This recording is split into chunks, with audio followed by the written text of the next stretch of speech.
we were told to pick out a friend, a fellow, and become a buddy of his for service. We went into an area, um, I don't know where, but we were told to walk up this hill and dig a foxhole. We were going to be there tonight. A sergeant told us. Well, we did again. There was firing now and then, and so we hustled up there, and my buddy and I found a foxhole that had already been dug, and it was pretty nice, although there wasn't anything in it. And we saw some straw lying out about on the ground. We thought, let's put this straw down here on the floor of this foxhole, and we can stretch out here tonight and get some sleep and maybe be warmer, which we did. And we also found an old door lying around. We said, let's put that door over us so we have some protection and something insulating it. Okay, we did that, and boy, we had a real hotel room there. And we were proud of each other. Hey, we thought of that and all. Well, it was just about dark time when uh, the sergeant came up to my friend and I and said, "Men, I don't like where you guys are. I don't want you here tonight." Well, we thought, well, boy, GIs having their way gone wrong, and all this nice work had been done, we had to go. He said, I want you to go over, pointing to another area several yards away, and set up there so you can see down this hill.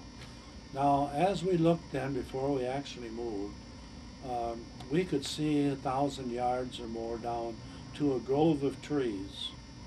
In that tree were German anti-aircraft guns. The anti-aircraft guns are what they called 88 millimeter. There were many German military weaponry was better than our own. We didn't have any right with us as far as that goes in our group. It was all back of the lines. But the German aircraft, anti-air, their guns were all up near their front, and their military had found that the 88 millimeter was a very dangerous instrument for shooting airplanes and such. But somehow they found that they could level those down to ground level and fire at regular troops. And those things committed mayhem amongst military troops. Many people died in those. Well, just as my friend and I got up to angrily stagger over to the new area,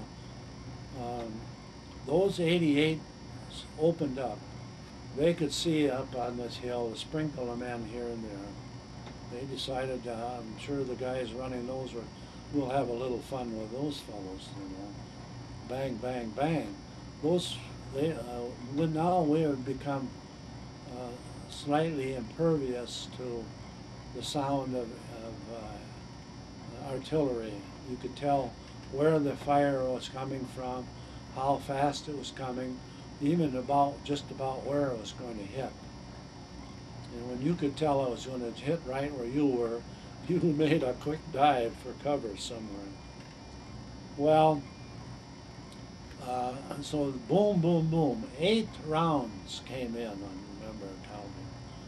And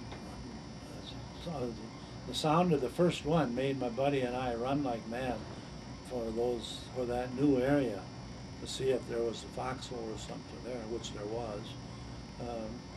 And we made a flying dive into this. My friend was a very, what would you call, cool now, Chicago boy. They were up on all the things in the modern world where I was still the naive country farm boy. And I recall we both hit the dirt at the same time, and we listened while those shells came right in on us. And he says to me, "Are you nervous in the service?" the sergeant came blustering up and saying, "Hey, you guys, you're lucky today. You're going to get a hot breakfast. And take a path here and follow me."